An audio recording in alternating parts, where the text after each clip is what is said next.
Hi everyone, welcome back to my channel. So আজকে আমি তোমাদের সাথে আমার পুরো দিনটার কিছুটা পার্টস তোমাদের সাথে শেয়ার করতে চলেছি।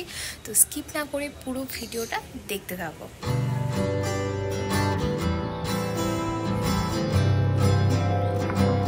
সকালবেলা উঠে এখানে আমি ওটস বানিয়েছিলাম খুব সিম্পলভাবে, তো সেটা দিয়ে আজকে ব্রেকফাস্টটা সেরে নিয়েছি। আর আমার এইভাবে ওটস খেতে অসম্ভব ভালো লাগে।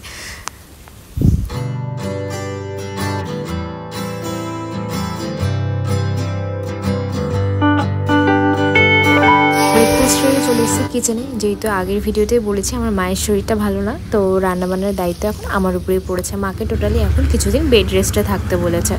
তো এখানে আমি চিংড়ি মাছটা ভেজে নিয়েছি, আর বাবা কিছু চিংড়ি নিয়েছে, সেগুলোকেও ছাড়াতে হবে। আর এদিকে লাউটাও কাটা হয়ে গেছে, আর একটু ভাজা করব সেটাও প্রিপারেশন নিয়ে নিয়েছি। তো কড়াইয়ের মধ্যে তেল দিয়ে তার মধ্যে 5 ফোড়ন দিয়ে দিয়েছি, তারপরে লাউগুলো দিয়ে দিয়েছি, দিয়ে একটু হালকা নেড়ে চেড়ে এর মধ্যে দিয়েছি স্বাদ পরিমাণ মতো লবণ, হলুদ গুঁড়ো দিয়ে ভালো করে এটাকে মিক্সড করে নিয়েছি। আর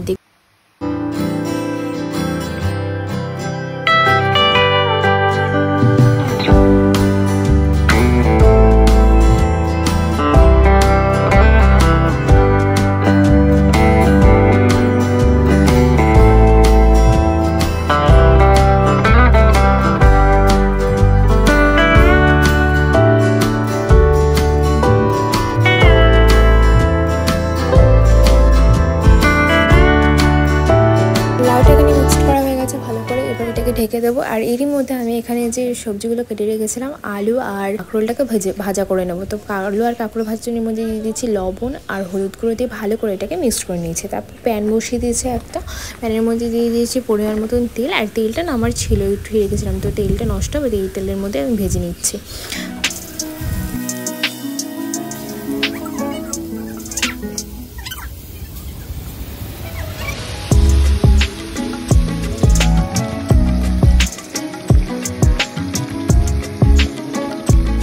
কাঁকরোল ভাজা খেতে কে কে ভালোবাসো? আমার কিন্তু বেশ ভালোই লাগে কাঁকরোল ভাজা আর গোল গোল আলু ভাজা।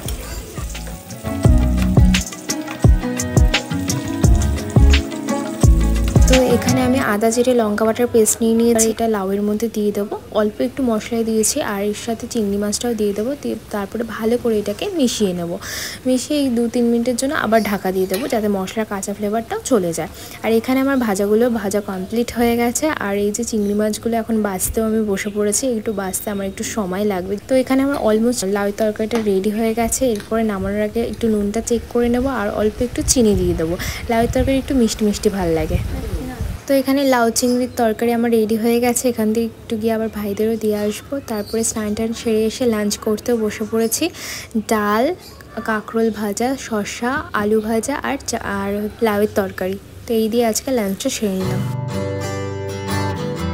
বিকেলবেলা আমি একটু বেরিয়েছিলাম, স্টেশনের দিকে যাওয়ার ছিল, বাট রাস্তায় বেরিয়ে কী যে ভুল করেছি কি বলবো। এই যে জ্যাম দেখছো, আমার বাড়ির গলির থেকে শুরু হয়েছে, সেই স্টেশনের ওই পার হয়ে কোন মাথা পর্যন্ত জ্যাম গেছে তার কোনো ঠিকানা নেই।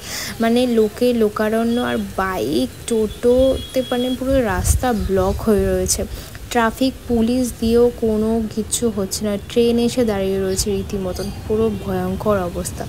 তো আমি আর ওই পারে তো যেতেই পারিনি, আমি এ পাশ থেকে ঘুরে যেটা আমি নিতে গেছিলাম সেটা নিয়ে আমার বাড়ির রাস্তায় ব্যাক করি।